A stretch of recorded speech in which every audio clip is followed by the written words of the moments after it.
নমস্কাৰ মই মমি ৰায় চৌধুৰী আপোনালোকৰ আকৌ এটা ভিডিঅ' আগবঢ়ালোঁ আসলতে ভিডিঅ'টো মই আগতেই আগবঢ়াব লাগিছিলে কিন্তু মোৰ অকমান শাৰীৰিক অসুস্থতাৰ বাবে মই ভিডিঅ'টো দেৰিকৈ বনালোঁ যা হওক যেহেতু বহুত দৰকাৰী বিষয় সেইটো কাৰণে ভিডিঅ'টো দেৰিকৈ হ'লেও আপোনালোকলৈ আগবঢ়ালোঁ আপোনালোকে অনুগ্ৰহ কৰি ভিডিঅ'টো শেষলৈকে শুনিব আৰু মতামত দিব আপোনালোকে নিশ্চয় জ্ঞাত যে যোৱাকালি আমাৰ ষ্টেট ইলেকশ্যন কমিশ্যনে এটা বহুত ভয়ংকৰ সিদ্ধান্ত লৈছে সিদ্ধান্তটো হৈছে যে 2026 চনৰ নিৰ্বাচনত মানে নিৰ্বাচনৰ সময়ত দুদিন আগলৈকে বহিৰাগত মানুহে আহি পেলাই অসমত ভোটাধিকাৰ সাব্যস্ত কৰিব পাৰিব ভাবক কেনেকুৱা আচৰিত ভয়ংকৰ কথা এইটো অসমবাসীৰ বাবে কেনেকুৱা ভয়ংকৰ খবৰ এইটো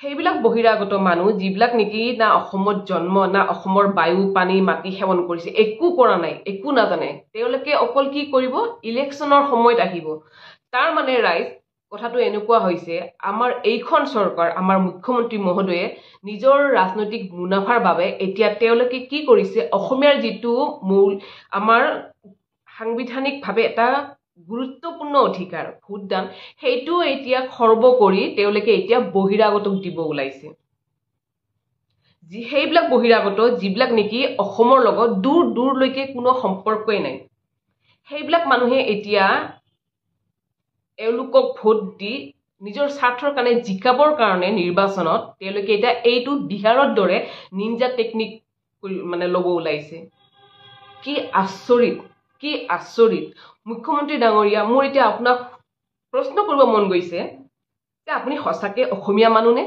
আপুনি সঁচাকে অসমীয়াক ভাল পায়নে আপুনি অসমখনক ভাল পায়নে মুকটো লগা নাই যে আপুনি সঁচাকে অসমীয়াক বিচাৰে অসমীয়াক ভাল পায় ৰ'ব আনকি আপুনি কেইদিনমান আগত আপুনি নিজে স্বীকাৰ কৰিছিলে যে মুকটো অসমীয়াৰ ভোট নালাগে মুকটো মই অসমীয়াৰ ভোট দি জিকাই নাই আপুনি নিজে তেনেকৈ স্বীকাৰ কৰিছিলে তাৰ মানে সঁচাকে কামে কাজে এতিয়া আপুনি সঁচাকে অসমীয়াৰ ভোট নহলেও চলিব নেকি আপোনাৰ বাবে ইমান নিকৃষ্ট মানসিকতা কিয় মুখ্যমন্ত্ৰী মহোদয় কিয় ৰাইজে আপোনাক আজি সেইখন আসনত বহুৱাইছে ৰাইজৰ কথা শুনিবলৈ ৰাইজক বুজি পাবলৈ ৰাইজৰ দুখ যন্ত্ৰণা সেইবোৰ আপুনি যাতে বুজি পায় কিন্তু আপুনি কি কৰিছে উল্টাই আপুনি দেখোন আকৌ ৰাইজকে ৰামটাঙন সোধাব ওলাইছে কিয় অকল নিজৰ ৰাজনৈতিক স্বাৰ্থৰ বাবে জনতাৰ কিয় ডিঙি চেপিব ওলাইছে কিয়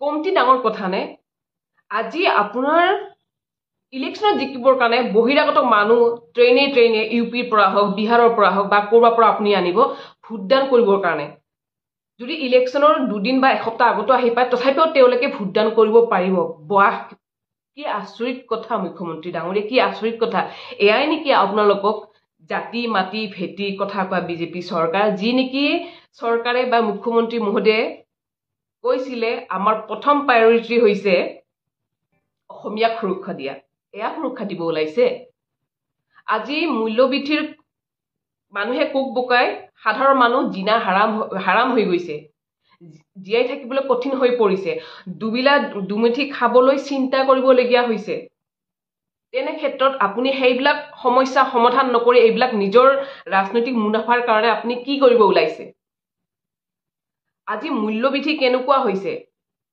আমাৰ নিচিনা সাধাৰণ মানুহ ঔষধ এটা কিনিবলৈ আমি ভয় কৰোঁ ঘৰটো বনাব লাগিছিল টিং ফাটিছিলে বা সেয়া চিন্তা কৰিবৰ কাৰণে আমাৰ এনেকুৱা লাগে যে কেনেকৈ মেনেজ কৰিম পইচা ক'ৰ পৰা আহিব নিবনুৱা সমস্যা ইমানেই বৃদ্ধি পাইছে আপুনি অকমান সেইবিলাক চিন্তা কৰিছেনে কিমান দিনলৈ আপুনি এনেকৈ থাকিব কিমান দিনলৈ মানে কি ভাবিছে যে ৰাইজক আপুনি জ্বলাইয়ে থাকিব নেকি আজি ৰাইজে আপোনাক কিমান আশাৰে হেঁপাহেৰে আপোনাক সেইখন মৰ্যাদা দিছে সেইখন চিটত বহুৱাইছে অকমানতো সেইখন চিটৰ আপুনি ভেলু ৰাখক ৰাইজৰ আবেগকটো অকমানতো আপুনি প্ৰশ্ৰয় দিয়ক নিজৰ স্বাৰ্থ সিদ্ধিৰ কাৰণে এনেকে নাপায় নহয় জ্বলাবৰ কাৰণে আমাৰ নিচিনা মানুহ আমি কেনেকে জীয়াই থাকিম আপুনি কওক অলৰেডি আপোনাৰ চৰকাৰে এফালৰ পৰাতো চব শেষ কৰিছে এতিয়া চাব দেই এইখিনিতে আকৌ মোৰ এইবিলাক ভিডিঅ'টো দেখা পাই কিছুমানে ক'ব এই অখিলৰ মানুহ অখিলুদ্দিনৰ এয়া মানে দলৰ ছোৱালী এইবিলাক কি গম পায়, এইবিলাকে কি কয় হিন্দু মুছলমান চৰি কি কয় মিয়া ৰাজনীতি মিয়া প্ৰেমী তেনেকে ক'ব। এটা কথা আপোনালোকক স্পষ্ট কৰি দিওঁ, আমি মিয়া প্ৰেমী নহয়। আপোনালোকে বাংলাদেশীৰ কথা কৈ থাকে, ঠিক আছে। এটা কথা, যদি বাংলাদেশী সঁচাকে অসমত আছে, বিতৰণ কৰা দায়িত্ব আপোনালোকৰ, এইখন চৰকাৰৰ বিতৰণ কৰা দায়িত্ব।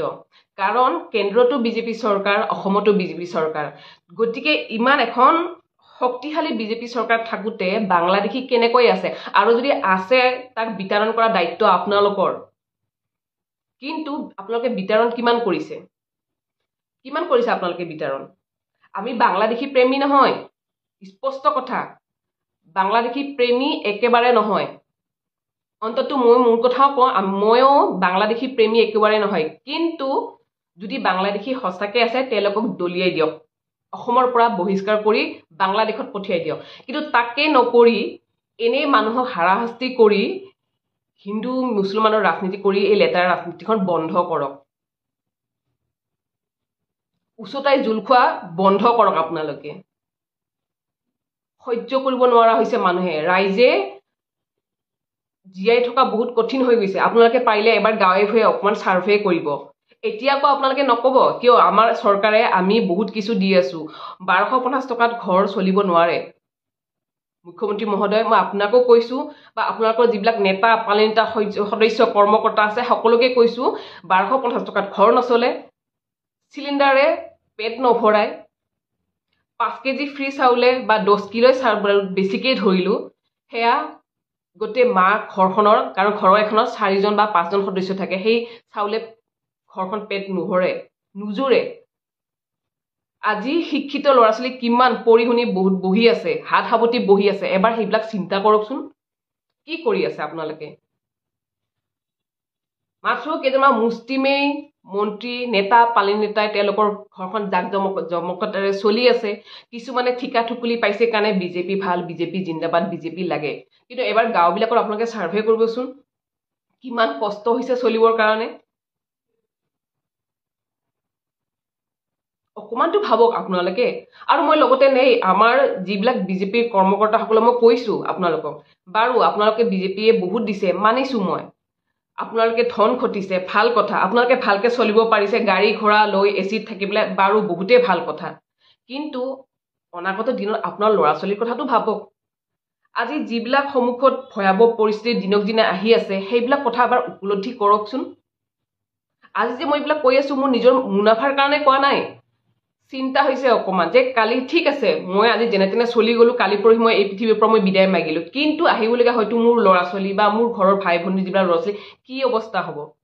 অকণমানতো এইবিলাক চিন্তা কৰক। নে আপোনালোকে অকল নিজৰ মুনাফাৰ কাৰণে যি হয় হৈ যাওক, অসম ৰসাতলে যাওক, কোনোবাই কৰবাৰ পৰা বহিৰাগত আনিছে, কোনোবাই কিবা আনিছে, সেইবিলাকে ভাবি থাকিব।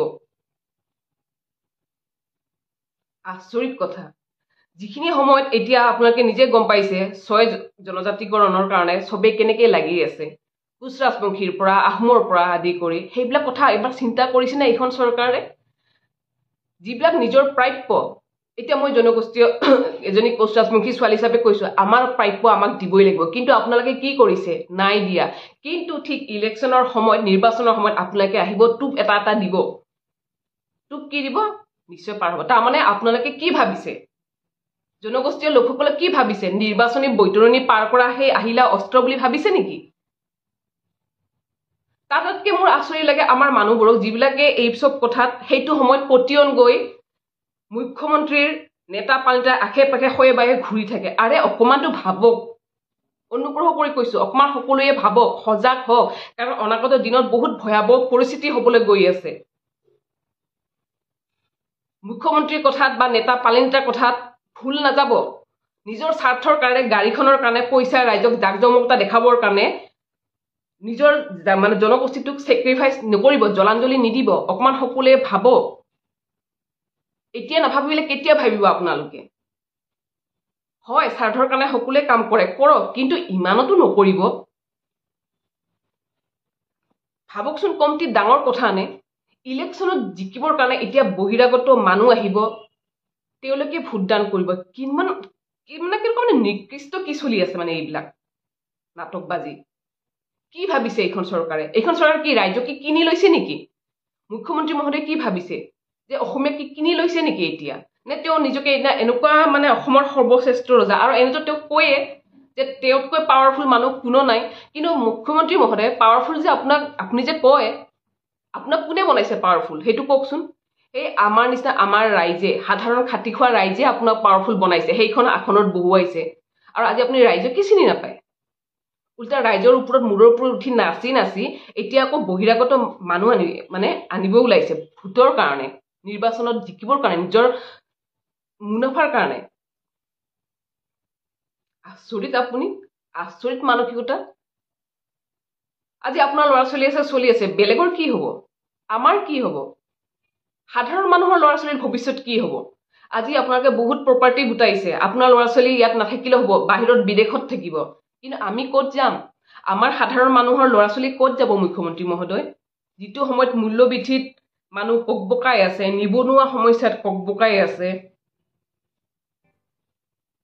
নিজৰ মাটি স্থান নোহোৱা হৈছে নিজৰ দাবী নিজৰ ন্যায্যপ্ৰাপ্য দাবী বিচাৰি হাহাকাৰ কৰিছে শ্বহীদ হ'বলগীয়া হৈছে মানুহৰ তেজ যাবলগীয়া হৈছে সেইবিলাক কথা আপুনি চিন্তা নকৰি অকল নিজৰ ৰাজনৈতিক মুনাফাৰ স্বাৰ্থৰ বাবে এতিয়া আপুনি কি কৰিছে আমাৰ যিটো অধিকাৰ ভোটদান সেইটো খৰ্ব কৰি এতিয়া আপুনি বহিৰাগত মানুহৰ ভোটদানেৰে আপুনি এতিয়া নিৰ্বাচনত জয়ী হ'বৰ কাৰণে উঠি পৰি নামিছে মানিছো মুখ্যমন্ত্ৰী ডাঙৰীয়া মানিছো ইমানো আমি এনেকুৱা এক্সপেক্ট কৰা নাছিলো দেই আপুনি ইমান তললৈকে যাব বুলি কাহানিও ভবা নাছিলো কিন্তু